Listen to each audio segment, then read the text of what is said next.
Shalom, berjumpa lagi dalam Renungan Harian HKBP Maranatha Rawalumbu. Hari ini Kamis 29 Juli 2021. Sebelum kita menikmati firman Tuhan, marilah kita berdoa.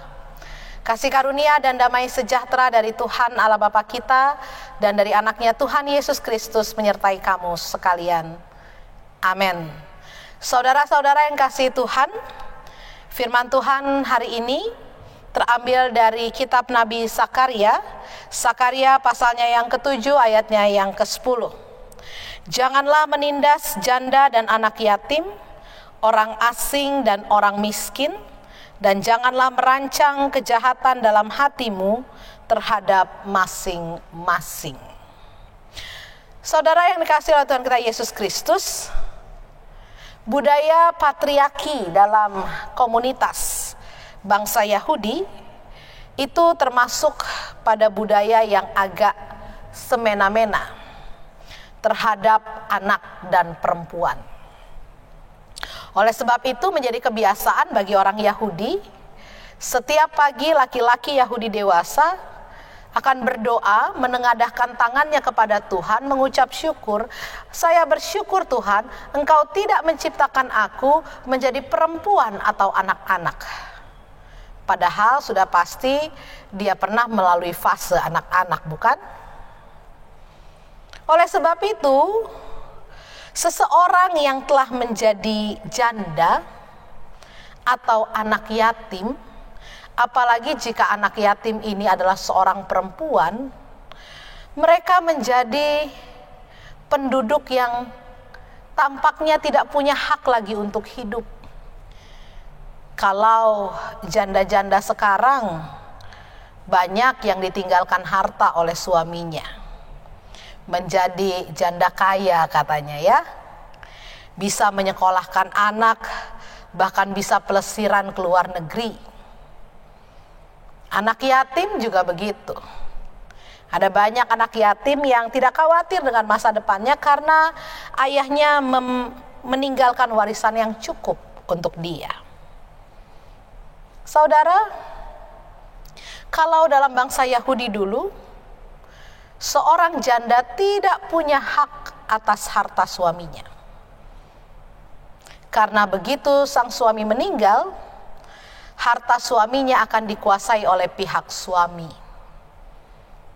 Dan anak dari janda itu, kalau pihak suami berkenan, mereka akan mengambil anak-anak dari sang janda untuk dibesarkan. Tapi kalau mereka tidak berkenan, mereka akan mengusir janda dan anak-anaknya itu keluar dari rumah suaminya, karena itu sudah menjadi hak milik dari keluarga sang suami.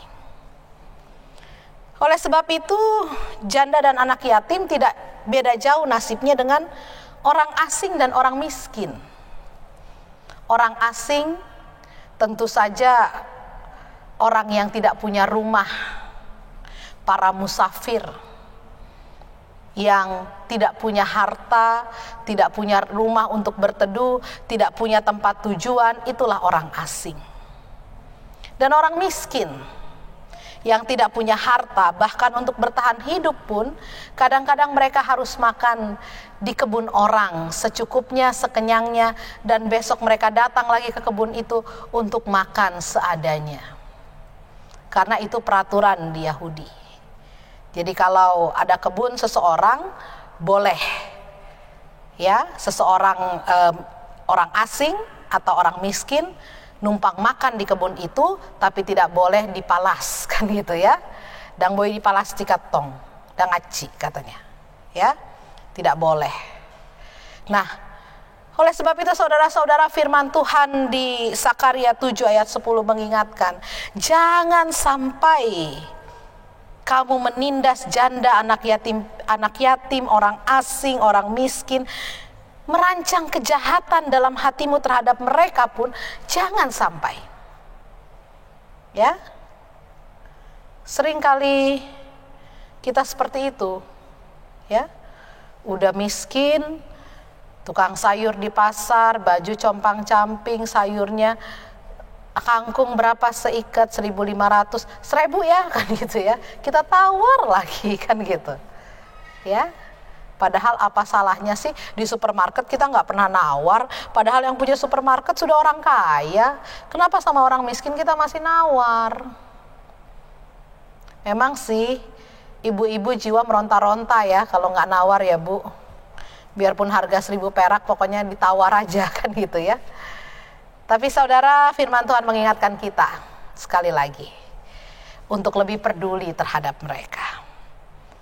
Jangan menindas mereka atau merancang kejahatan terhadap mereka.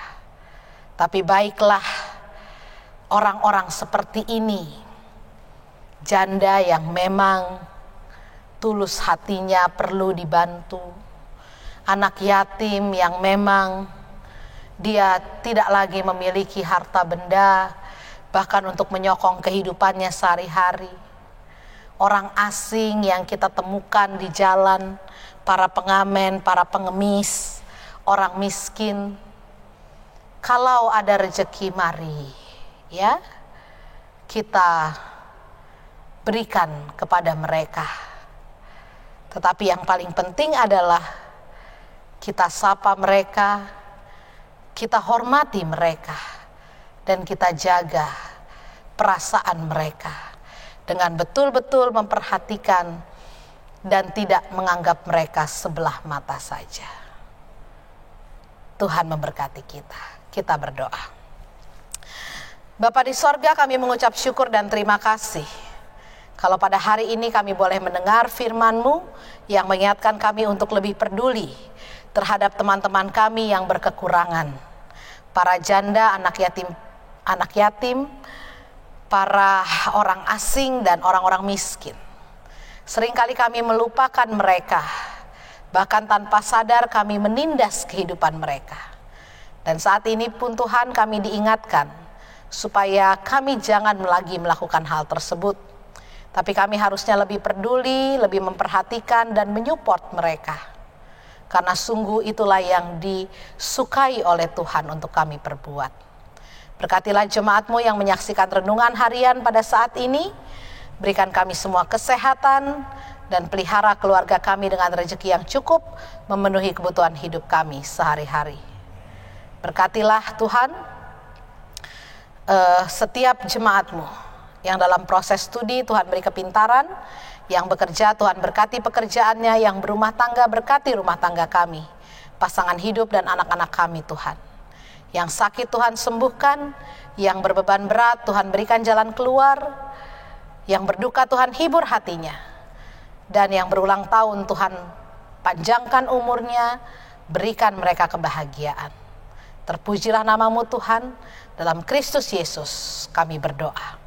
Anugerah Tuhan kita Yesus Kristus, kasih setia dari Allah Bapa dan persekutuan dari Roh Kudus, itulah yang menyertai engkau pada hari ini sampai selama-lamanya.